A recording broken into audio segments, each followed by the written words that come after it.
It starts with the guy in charge, the HC. Looking at UNC, they're going to look for their next best man to fill the big shoes of Roy Williams, three-time champ. I mean, a Hall of Famer.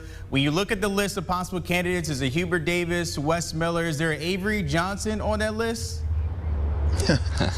No, Avery Johnson's not on that list.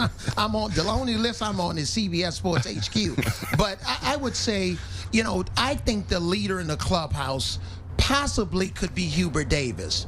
I don't have any intel, but just based on the reason why he went and left another network to become an assistant coach was maybe he was potentially the coach in waiting. Sure, I've coached a guy with the Mavericks for years, and Jerry Stackhouse, who's down at Vanderbilt. And they have a lot of other amazing candidates. I'm not sure if a Scott Drew from Baylor would look at this. I'm sure he'd probably get a phone call. But if you want to keep this in the family, a guy that's been a loyal to Coach Roy Williams, a guy that's, worn that uniform, I would look to a guy like Hubert Davis to keep tradition of Carolina basketball going. I'm sure Michael Jordan is going to have an opinion about this. They're a Jordan brand school.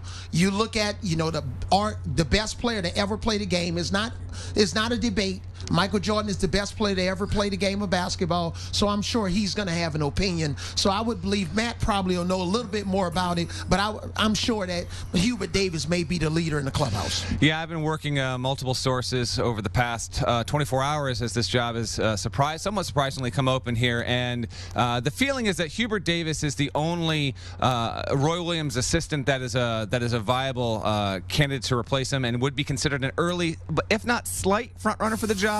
An early one. Wes Miller is the other Carolina guy that will be considered for the gig. He's been a head coach for 10 years, won 3 conference championships, taken the Spartans to the NCAA tournament multiple times there. It will be interesting. Bubba Cunningham, Carolina's AD, he actually had Zoom media availability on Thursday night, and he described the process. He said, yeah, having head coaching experience means a lot to me. It's not going to be the only factor. He also mentioned, Avery, the fact that he is going to be talking with what sounded like dozens and dozens of former players that are going to get input. So Jordan, as much as Rasheed Wallace, as much as anyone. I mean, you go down and name a former player of note. Certainly Cunningham will be talking to them. I do want to mention a couple other candidates really quick that I think are worth taking a look at, or at least making a phone call to outside the Carolina family, because in my opinion, best job in college basketball, you owe it to your program and to your fan base and to those players to try and get the best possible candidate.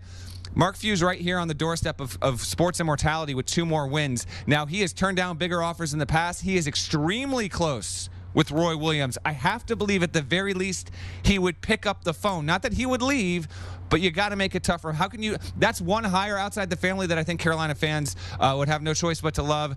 You mentioned Scott Drew. I think that's another name.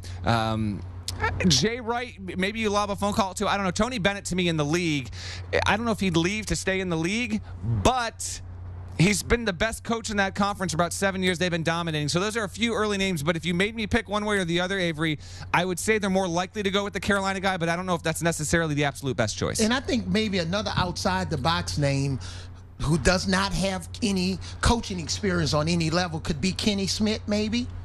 Potentially, yes, absolutely. Okay. And if not, rest assured, Kenny Smith, whose son is in the program, will be another former player who has a heavy opinion. That's real quick. One more thing on this. That is a factor to this that is going to be a huge factor. The players who have gone through it, Bubba Cunningham, the AD, has said that the people that know this program best are the ones who have been around it for decades. I've only been here, for 10 years. So don't underestimate how much influence those players who are so heavily invested into the future of this program will have in this hiring process, which will happen, by the way, within the next week, I'm told. All right, a long list there, and like you said, Matt, nobody wants to turn this job down. I don't know, Avery, you might look good in Carolina blue. That's just my opinion, but we'll have to see how this pans out the rest of the year. Appreciate it, fellas, as always. Stay warm up there in Indy. Take care. Don't forget, you got He your guys. said no. He said no. Well, Head coach of CBS Sports the search is HQ. wide open. They just named a plethora of guys you just never know. Just like to give, our guys some love. And you can also give them some love on the Eye on College Basketball podcast with Gary Parrish and Matt Norlander. Tapping in, of course, the one story that's going to be the headline outside of the Final Four and the championship on Monday. Who is going to take that seat at UNC? Download and give the pod a follow. Want a sports network that delivers everything that matters about the game? The highlights, the picks, the instant analysis. No yelling, no fake debates, no politics. Hit the subscribe button and never miss a moment.